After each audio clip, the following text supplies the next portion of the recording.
So this is after the games, and now Haymitch is talking to Plutarch, and he's just feeling like, what was the point of all those things that I did? What was the point of me trying to break up the system? And Plutarch says to him, you shook up the capital both figuratively and literally. You were capable of imagining a different future, and maybe it won't be realized today, maybe not in our lifetime. Maybe it will take generations. We're all a part of a continuum. Hi guys, what's up? It's Tahiry. Welcome back to my channel. If you're new here, hi, hello. Don't forget to click that subscribe button down below. Join the fam. I make a lot of fun videos, including this video. What is in my eye? Bomba Clark. Hi guys. Your girl is back. Last year I released a video talking about the striking and concerning similarities between the Hunger Games and the world that we currently live in. That was based off of the release of the prequel book, The Ballad of Songbird and Snakes, that follows annoying ass Coriolanus Snow, as well as the 10th Hunger Games, I believe. It was a book and then it was made into a movie, and I really harped on this idea of, especially after October 7th, people kept making comments about like how dystopian the world felt. And as a longtime lover of dystopian, here's some of my lore. Other than like my fanfic, the first like series that I tried to write was a dystopian, and inshallah one day I'll actually like release that. So I made that video, and little did I know Miss Suzanne Collins was going to drop another Hunger Games book, and even more specifically another Hunger Games prequel the next year. On March 18, 2025, Suzanne Collins dropped, why did I say drop? Like this is an album. Like she dropped a mixtape. I'm sorry. Suzanne Collins dropped Sunrise on the Reaping, which is the 5th installment in the Hunger Games series and is the 2nd prequel. Now, I don't know if this is a hot take. I don't care if it's a hot take because I feel like it's correct. Sunrise on the Reaping is what Ballad of Songbirds and Snakes was supposed to be. Ballad of Songbirds and Snakes, honestly, in my opinion, could have just been a spin-off story, like a novela. It wasn't necessary for it to be un novelibro total, like no me importa. This video is not about my beef with Coriolanus Snow, okay? But if you want to hear why I think the only good thing that really came from Ballad of Songbirds and Snakes, other than like the movie and seeing Tom Blythe with a buzz cut, then go watch that video. I read Sunrise on the Reaping in April, and girl, I got thoughts. So I'm here to talk about those thoughts and how Sunrise on the Reaping actually gave me a lot of hope in this super dark, nihilistic, and almost fascist time that we're falling into, and some of the ways that I feel like the book can be inspiring for other baby revolutionaries, people that are becoming radicalized and want to make changes in our society but are trying to figure out how to do that, and just also a little bit more about the history of the Hunger Games series in general. Sunrise on the Reaping follows everybody's favorite character and the only blonde that ever deserved respect and attention, and yes, that excludes Peter because he was so annoying. Haymitch Abernathy, who was Katniss's mentor when she was going throughout the games. He was also from District 12, and in this book he is 18 years old, and we're following him as he goes through the 50th Hunger Games. And I think this is the first quarter quell. I don't feel like I need to explain the Hunger Games to anybody, but like y'all know they take these kids, one boy, one girl from the 12 districts, and send them into games to kill each other as punishment for rebelling at this point 50 years ago. Before the quarter quell, they decide to take double the amount. So it's, what's that math? 48? Damn. They decided to take twice the amount of tributes for the quarter quell, and Haymitch is one of those tributes. We follow many familiar faces and names from the Hunger Games, the original Hunger Games trilogy, and we see a lot of the backstory to how Katniss was able to pull off this successful revolution. I'm happy that Suzanne Collins is still, like, her pen is still active, but is she ever gonna give us the original story behind the Hunger Games? Like, are we ever gonna get the rebellion in question, or are we gonna keep getting people talking about it, sidestepping it? Girl, give us numero uno. Suzanne Collins has spoke multiple times before about how her inspiration for writing the Hunger Games came from, yes, there's aspects of like Greek mythology in it. The main crux was the Iraqi war, and specifically how that tied into just war theory. So for starters, the Iraqi war has always been contested by not only Americans but also its allies and countries all over the world. I think the Pew Research Center just released a survey maybe a year ago talking about Americans' views on the Iraqi war all these years later.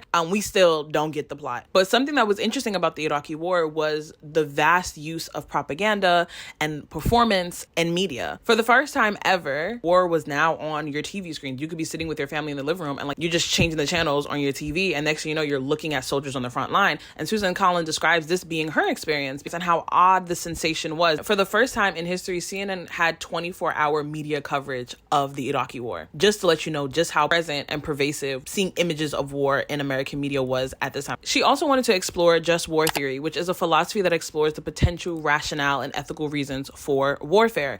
Interestingly enough, I saw a recent video of a poli-sci major talking about just war theory and all of the politics in the Hunger Games series. I think she went through the entire trilogy. I think that was her thesis. I was fascinated and a bit confused that when she was talking about just war theory and the Hunger Games, she's talking about it from the position of the Capitol. When me and my N-words are talking about just war theory and the Hunger Games, I thought we were talking about it from the position of the rebels. I thought we were talking about Katniss and them and exploring the validity in them sparking a revolution. It never crossed my mind that Suzanne Collins would be trying to justify why the Capitol should be enacting warfare and oppression onto people. That never crossed my mind. When watching the Hunger Games, it always seemed like if we're talking about applying just war theory, the question isn't, will there be war? The question is, how much oppression is enough to spark a war? What's the justified reason to start a rebellion?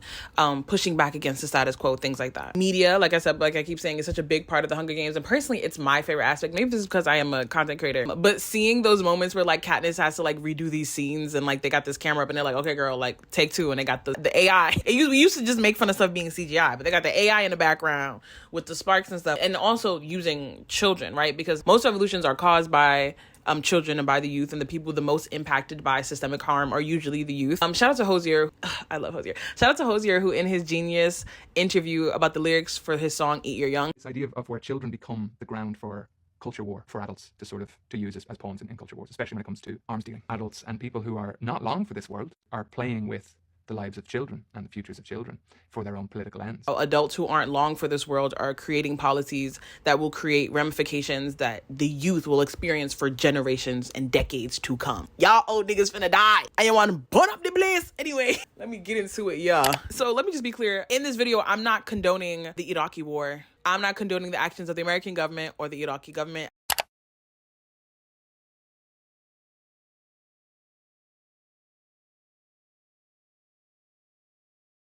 These are the things that led up to Operation Desert Storm. So Iraq invades Kuwait. The U.S. is worried about losing control of oil in the region. By invading Kuwait, Iraqis would get access to Saudi oil, which the U.S. is allied with for whatever reason. On both ends, to be honest. What gets kind of freaky, though, is Bush. Were there two Bushes? Am I crazy? This is how you know I don't like these white men. Bush and Congress honestly came up with a bunch of myths and false crimes to push for the war. You literally had this little girl testify that she had seen Iraqis unalive children, babies, like Alice in Wonderland, the Red Queen type thing. Come to find out, she was literally the daughter of the US's Kuwaiti ambassador. What was interesting to me that I did find out is that Iraq actually proposed to leave Kuwait if, I don't even want to say their name, if a certain colonizer, self-proclaimed only democracy in the Middle East, left Palestine and the surrounding Arab territories of Syria and Jordan, Iraq said they would leave. Obviously, we know that colonizing apartheid regime never left Palestine. Maybe we see a free Palestine in our lifetime, but we're going to circle back to seeing the fruits of our labor of revolution in a little bit. So if you weren't old enough to remember what led up to the Iraq War, I'm going to give you a little flashback so you can see how crazy the parallels are. After 9/11, George Bush's approval rating was very low, the country was very fearful, and right now, Benjamin Netanyahu's approval rating is very low as well. So the Bush administration decided that they needed a war that could reshape the Middle East and get their approval up in the public eye. They told the world that Saddam Hussein had weapons of mass destruction. And if we didn't act now, there would be a mushroom cloud over Manhattan. George Bush fear-mongered to the American public, making appearances on national television and telling the world that we can't wait for Iraq to destroy us. And we have to be proactive. The threat from Iraq stands alone, because it gathers the most serious dangers of our age. Well, fear worked, and by 2003, 72% of Americans got behind the invasion of Iraq. This was not all done by the Bush administration alone. The media also got behind them. Platforms like one of our favorites, the New York Times, also published front pages that simply had false information on them. And like I said, this war was largely contested for a lot of reasons. It was very messy, and also people were worried about the eventual fallout, which they had every right to be. The Iraqi war greatly destabilized the region, not enough time for me to talk about all of the atrocities that were committed by American soldiers in the Middle East, and this being the catalyst for a lot of that. And it also impacted how Americans view the potential necessity for war today. I think during that time, and even like the war in Afghanistan, all these things, the war against terror, I think there was a lot of propaganda used to rile up Americans to support this BS. And here we are now, so many people, so many veterans, even themselves, deeply regret their actions and just look at that time with a different lens. One of the most difficult things about seeing the resurgence of Suzanne Collins and the Hunger Games and this world being expanded, especially since October 7th, is so many people feel so drawn to this series. The series is beloved to them. It inspired them. Katniss was a character that taught them about strength and all these things. They really love this, the revolutionary aesthetic. And I talked a little bit about revolutionary aesthetic being co-opted in my Culture Under Capitalism video, which, oh my gosh, shout out to y'all for watching it. That was like my most watched video ever. Who knows? All I had to do was sit up in here and talk about black people en Benito and todo el mundo with clock in. It has really been deeply distressing to see so many people flock to these revolutionary images and revolutionary texts in this fantastical, well, not fantastical. We don't live in the world of Katniss Everdeen currently, actualmente. We like looking at revolution and rebellion in ways that aren't tangible, but when it's happening in front of our faces, we have all of these moral critiques, right? Or we have all of these like kumbaya takes that dismiss the difficulty and ugliness, I think, of rebellion and revolution. Let me know if y'all want me to do a video talking about how book talk literally destroyed the publishing industry, destroyed the experience of being a reader. And I want to be clear that I don't necessarily think that Suzanne Collins is doing this. Girl, I've seen Muslim people say that Suzanne Collins is appropriating or fetishizing the trauma of Arab people and Muslim people and people in the Middle East for her series. And that's not my take. I don't think Suzanne Collins is doing that. I just think the ignorant white people that are reading her books are doing that. I think it's definitely a conversation to have about how white people have always been able to engage in oppression in a safe way via fantasy and via things like dystopian and all these other genres. But the point of it, they never walk away with, right? You should walk away feeling empowered to do something. That, I think, is like fetishization and using the oppression of marginalized communities as plot points. Just a very weird instance of cognitive dissonance that I've seen a lot in the bookish industry in this past year that really bothers me. I think Suzanne Collins has never shielded away from the dirtiness and the ugliness of war, also the graphicness, the hypocrisy of it all, the moral ambiguity of it. Like, I think we specifically see this even with Katniss and the rebellion and the woman they elect as president. And y'all know Katniss shot that hoe. When we're watching the Hunger Games, we're seeing the fruition of a rebellion. We're seeing rebellion and revolution in its later stages, right? What we're missing in it is the prelude, is the prequel, is all of those little steps, all those little seeds, all those people that died that led Katniss to be able to make those moves that she did in the series. And I think that is where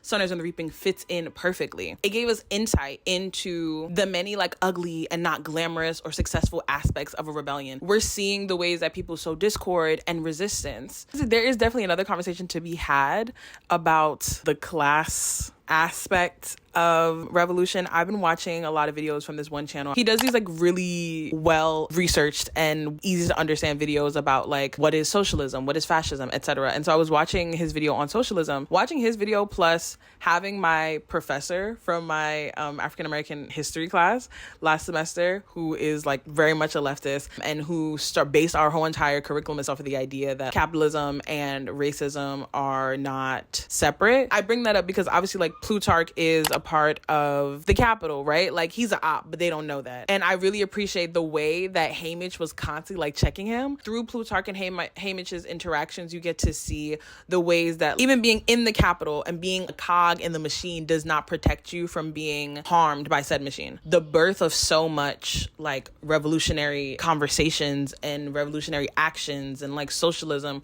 really come from the poor.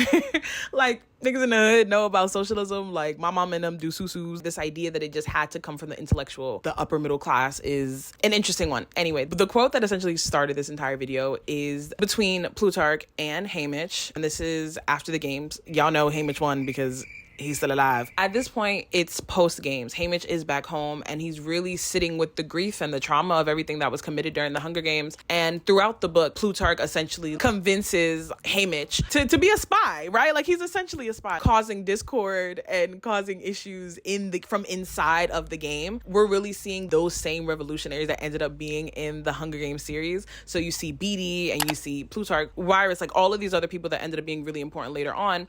It shows that they've been OG like rebels. They were really in it from jump. So this is after the games, and now Haymitch is talking to Plutarch and he's just feeling like, what was the point of all those things that I did? What was the point of me trying to break up the system if all those people died? I still won. The Hunger Games is still going on. They're going to pick people next year. Like, what was the point of all of this? I actually am worse off now than I was before the games. What did I get from this?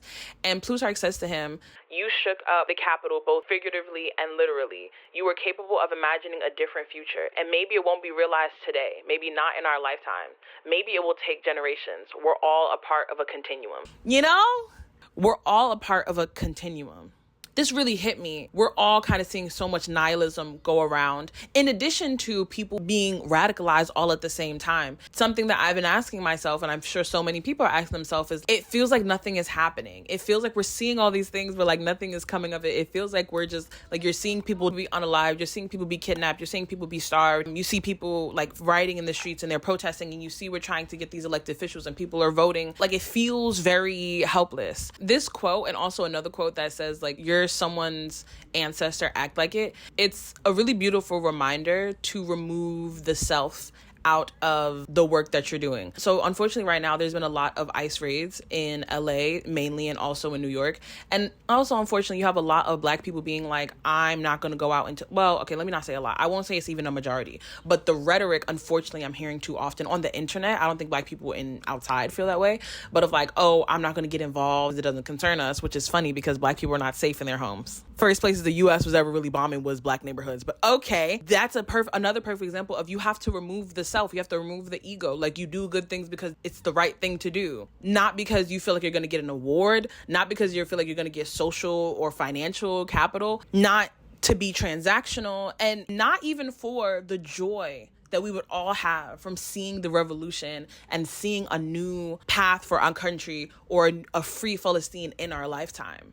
That shouldn't be the point. We can want it. We can want to see that change immediately. But like, I think something that our generation doesn't know, because we've really missed out on doing that work and learning from and learning about past revolutions, like, not the sanitized version, and not even just American civil rights revolutionaries, but also revolutionaries across the world, specifically from like a Pan-African point of view, in my opinion. We miss out on the fact that it's a lot of little wins and a bunch of losses as well. The Montgomery boycott lasted how long, right? How many of the civil rights leaders were unalived at very young ages? How much reaching across the aisle, for lack of a better term, did Black civil rights people have to do? How much understanding and unlearning had to be done for us to all radicalize? You have like the Young Lords and the Black Panthers and like the Rainbow Coalition. And I was saying this on Instagram, like, follow me on Instagram, by the way, Tahiry. I do a lot more like socio-political, media, cultural breakdowns of like TV shows, movies, books. Anyway, you have so many of our civil rights leaders literally being Caribbean. And you have so many of them going to different parts of Africa, whether they're going to South Africa, whether they're going to West Africa, whether they're going to even North Africa, right? Going to Algeria and going to Palestine. Liberation has always been a collaborative effort. The strategy has always been long game. And I think that's something that so many of us are missing right now, because I think a lot of us feel like we need to see it get better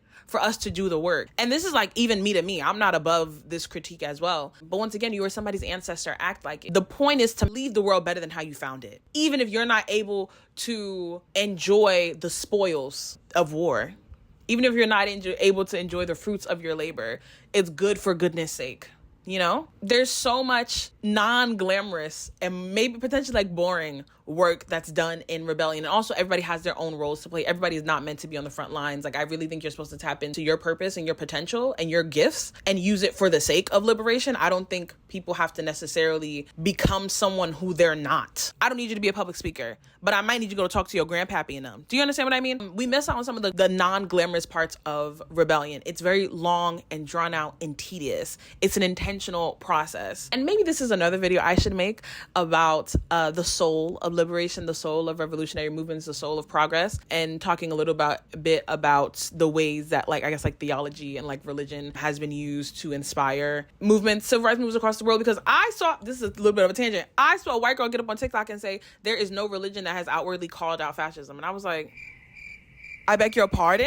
And I know there's so many people on the left are like anti-organized religion. Girl, I might need to make that video. I think that's a really interesting conversation to have. Anyway, in this moment, Plutarch is not only affirming all of the work that Haymitch did, but also giving him hope. As I've been learning about how fascist regimes come to life in the first place, so much of it is not mobilizing people even around the truth. Like, them niggas was lying. They're not niggas, these are white men. They were lying to the masses. But you know what worked? The emotions that people felt were real. You galvanize people around collective feelings, around collective inspiration, about hope, about dream, about strong emotions, whether they're positive or negative. That's another thing that Plutarch is giving him, the permission to continue to dream and to do that work. And the dreams and the goals that Haymitch had during his Hunger Games, he was able, which is a blessing, to see it come into fruition and come full circle via Katniss. There is going to be people that come after you. And in regards to liberation, in regards to revolution, in regards to ideology, Katniss is his descendant. Haymitch is her ancestor in that way. They're from the same hood. They're from District 12. That means something. Something that I've been saying a lot lately is that dreaming is a liberatory act. At the root of liberation is dreaming and creativity. You have to dream and hope and imagine a future that is not here.